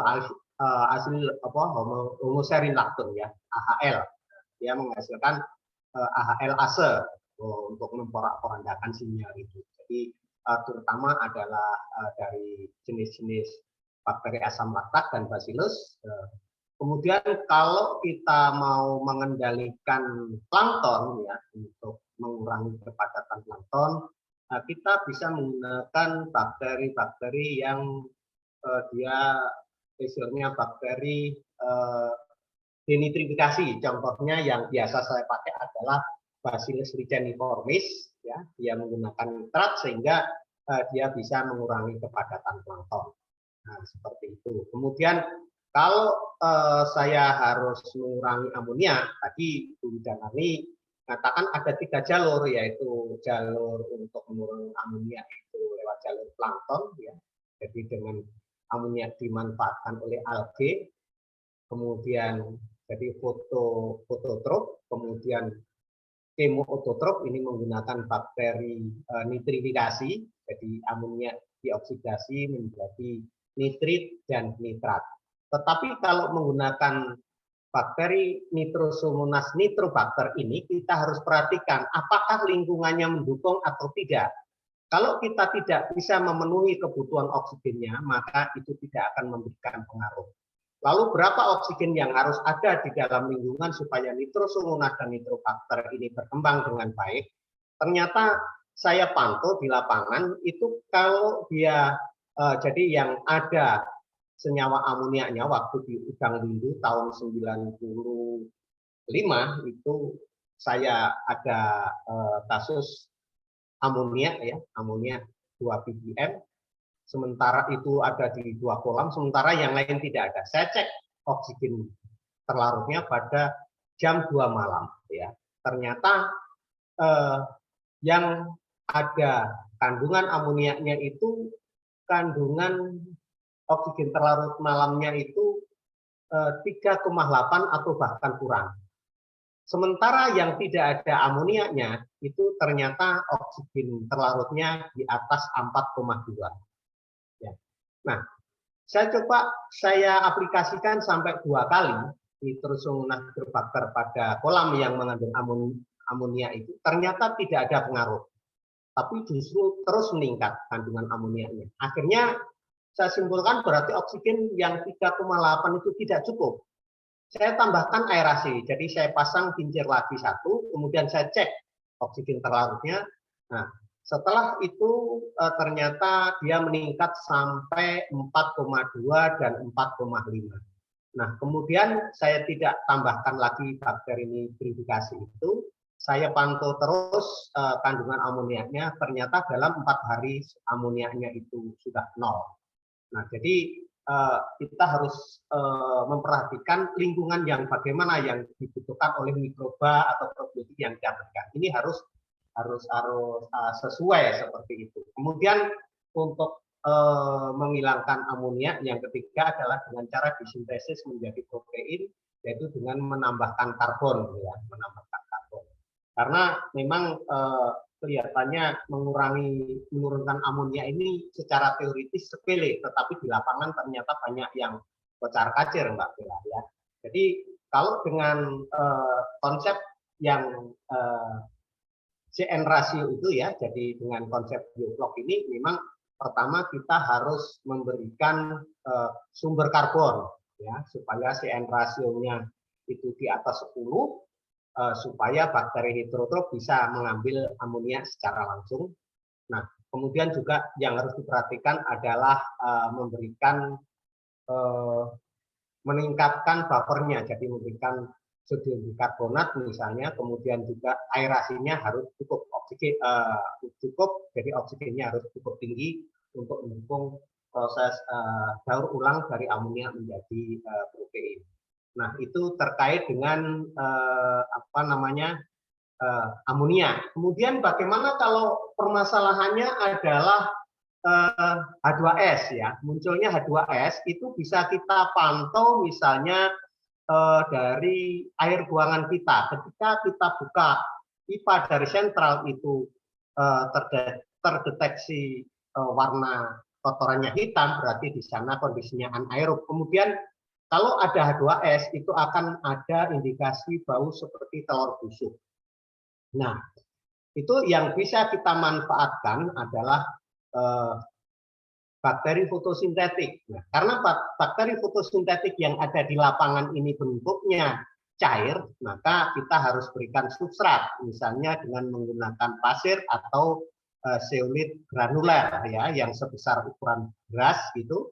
Nah, kita campurkan itu supaya mikrobanya nempel, baru kita sebar ke tambak sehingga dia langsung tenggelam. Karena kalau tidak langsung tenggelam, misalnya bakteri PSB ini kita tebar langsung dalam bentuk cair, kalau dia overdosis planktonnya nanti akan mati, Mbak Bella. Justru nanti akan muncul masalah. Jadi seperti yang disampaikan Ibu Widanarni, jadi aplikasi probiotik itu dosisnya harus tepat, nggak boleh berlebih. Kalau kurang dia tidak memberikan efek, tapi kalau kelebihan dia akan memberikan efek yang mungkin kurang menguntungkan. Ya, saya rasa itu.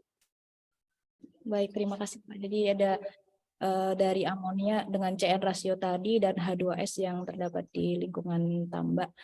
Terima kasih Pak Suprapto. Kita lanjut ke pertanyaan, mungkin 2 pertanyaan lagi Pak dari Ibu Lili Trianto. Pertanyaannya, apakah pemberian probiotik efektif diaplikasikan di tambak tradisional plus dan semi intensif? Dan apakah ada treatment lanjutan pasca pengaplikasian probiotik di tambak agar efeknya lebih optimal?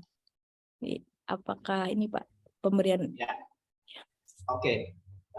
Jadi kalau tambak tradisional, benar-benar tradisional itu kan tidak menggunakan pakan.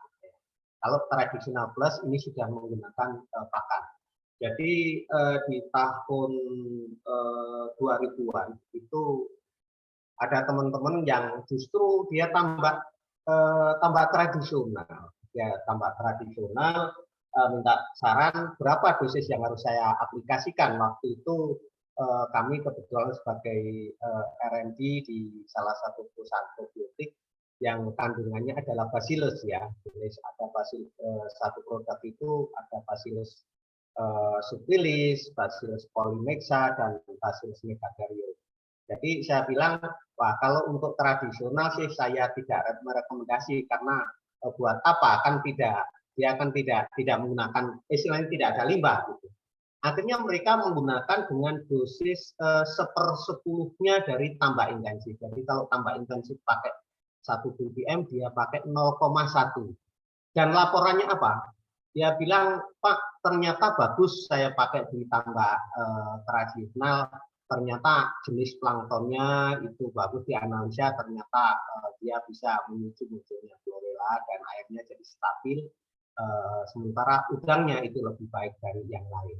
Nah, tentunya kalau tradisional plus dan semi intensif ini justru akan lebih baik untuk terkait dengan kondisi, apalagi di daerah Jawa yang kondisi air di luarnya itu sudah kondisinya organiknya tinggi, kemudian ancaman penyakitnya juga sudah demikian besar gitu ya. Jadi tentunya akan lebih baik.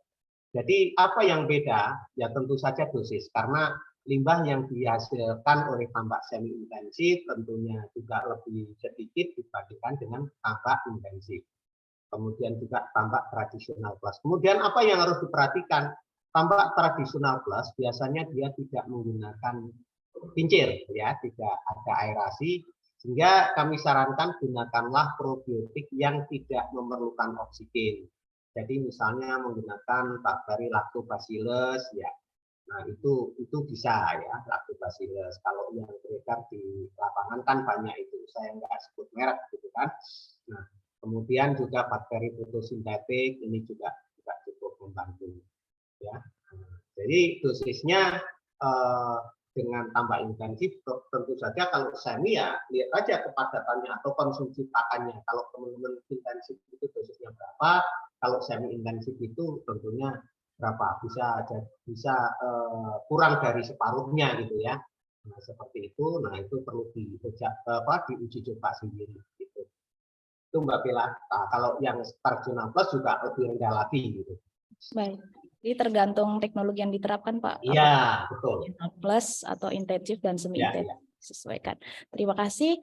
Selanjutnya Pak, ini mungkin pertanyaan terakhir dari Sabtu Rosiani dari Situbondo. Pertanyaannya, apakah penggunaan probiotik cair akan dapat mempercepat kinerja bakteri baik terhadap udang atau ikan yang ada di dalam tambak, Pak? Jadi tadi jenis-jenis probiotik, apakah kalau jenis cair itu dapat mempercepat kinerja bakteri di dalam udang? Ya. Baik, jadi dalam kemasan probiotik itu untuk menstabilkan probiotik itu biasanya mereka juga ada satu bahan yang membuat bakteri itu menjadi tidak aktif gitu ya. Nah, kalau bakterinya itu tidak aktif, otomatis ketika ditebar dia harus aktif dulu ya. Nah, kecuali kalau mikroba atau probiotik yang ada di pasaran itu yang dia dapatkan adalah sudah aktif. Nah, itu begitu langsung ditebar dia langsung bisa kerja. Tapi kalau yang dia masih ada kandungan istilahnya pengawet gitu ya. Nah itu tentu dia ada proses. Jadi kalau dari spora dia akan berkembang dulu, netas dulu lah istilahnya seperti itu, aktif dulu baru dia akan bekerja. Ada juga teman-teman yang supaya nanti siap itu diaktifasi dulu, nah seperti itu ya. Jadi baik dalam bentuk tepung maupun dalam bentuk cair itu biasanya mereka ada bahan yang digunakan untuk menstabilkan produk. Kalau saya dulu waktu di Lampung ya, di grup kami dulu yang memproduksi probiotik, ada namanya Stabilback untuk menstabilkan produk supaya Bacillus yang kita kultur secara komersial itu dia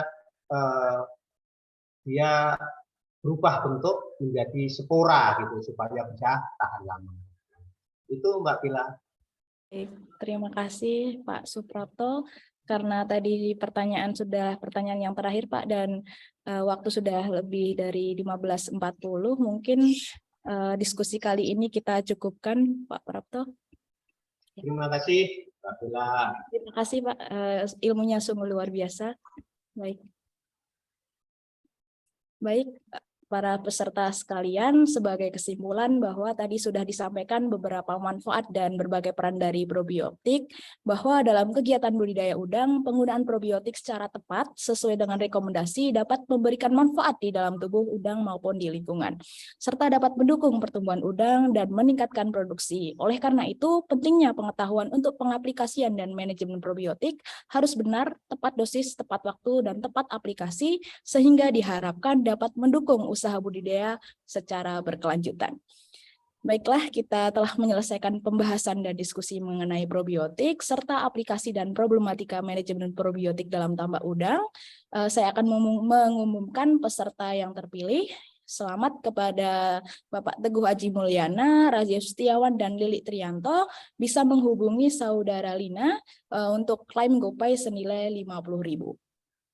Untuk informasi lebih lanjut dan jika ada pertanyaan mengenai Jala, bisa menghubungi customer service dari Jala yang sudah tertera di 081 3255 1419. Baik. Terima kasih juga saya sampaikan kepada Profesor Dr. Widarnarni dan Bapak Insinyur Suprapto yang sudah berkenan membagikan ilmu yang sangat luar biasa. Harapannya ilmu terkait probiotik tadi yang sudah disampaikan dapat diaplikasikan nantinya. Juga kami sampaikan terima kasih kepada seluruh peserta yang telah hadir dan berpartisipasi dalam webinar kali ini. Saya ucapkan juga terima kasih untuk Jala dan juga sebagai pendukung acara kali ini dari FIB. Sebagai informasi juga, Jala merupakan solusi lengkap untuk budidaya udang. Jala membantu petambak udang meningkatkan produksi dan efisiensi budidaya. Ucapan terima kasih juga saya sampaikan segenap panitia yang sudah berkenan untuk menyelenggarakan acara webinar ini. Sebagai informasi, nantinya panitia akan mengirimkan sertifikat kurang lebih selama 1 minggu ke depan dan materi sudah disampaikan di kolom chat. Saya Bella Rahma Saida sebagai moderator pamit undur diri. Saya mewakili segenap panitia yang bertugas. Mohon maaf atas segala kesalahan. Semoga acara webinar ini dapat bermanfaat untuk kita semua serta dapat menjadi pendukung dalam peningkatan wawasan budidaya udang dan semoga kita dapat bertemu di forum diskusi selanjutnya. Jaya Udang, Jaya Indonesia. Wassalamualaikum warahmatullahi wabarakatuh.